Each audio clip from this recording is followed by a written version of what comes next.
जो हमारी सबसे पहली खबर है वो ये है कि जो KUK यूनिवर्सिटी है उसमें नई शिक्षा नीति के तहत दाखिले होंगे और जो स्नातक कोर्सेज में पसंद के विषय ले सकेंगे।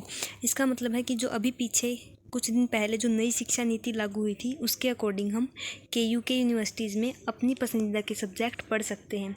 इसमें हिंदी और अंग्रेज़ी भाषाएं पढ़ने की भी हमें अनिवार्यता नहीं है और इसमें यह भी बताया गया है कि विद्यार्थी अपने ग्रेजुएशन कोर्स में कोई भी एक भाषा और 2 पसंदीदा सब्जेक्ट चूज़ कर सकता है। जो इसमें आपका एक सब्जेक्ट होगा वो स्किल डेवलपमेंट और उनकी रुचि से जुड़ा होगा और जो बाकी के 2 सब्जेक्ट होंगे वो आप अपनी पसंद से चूज़ कर सकते हैं। और एडमिशन लेने के बाद अगर विद्यार्थी किसी कारण से बीच में पढ़ाई छोड़ देता है तो उसका साल ख़राब नहीं होगा। 1 साल पूरी करने के बाद सर्टिफिकेट, 2 साल के बाद डिप्लोमा, 3 साल के बाद डिग्री तथा 4 साल के बाद PG डिप्लोमा या ऑनर्स की डिग्री मिलेगी। और कोर्स के बाद प्रवेश परीक्षा देकर PhD में भी प्रवेश लिया जा सकता है और उस कोर्स के बाद स्नातक कोर के अंतिम वर्ष में भी दाखिला लिया जा सकता है। ये प्रोफेसर सोमनाथ सचदेवा ने इसके निर्देश जारी कर दिए हैं।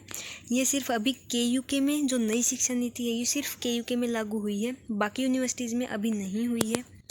सो ये थी आज की न्यूज़। जो दूसरी हमारी न्यूज़ है वो है कि दाखिले के लिए बढ़ेगी मेरिट लिस्ट, आर्ट्स में होगी महामारी। ये हर साल ही होता है कि जो आर्ट्स है उसकी मेरिट लिस्ट बहुत ज़्यादा जाती है क्योंकि आर्ट्स के जो बच्चे हैं वो बहुत ज़्यादा हैं।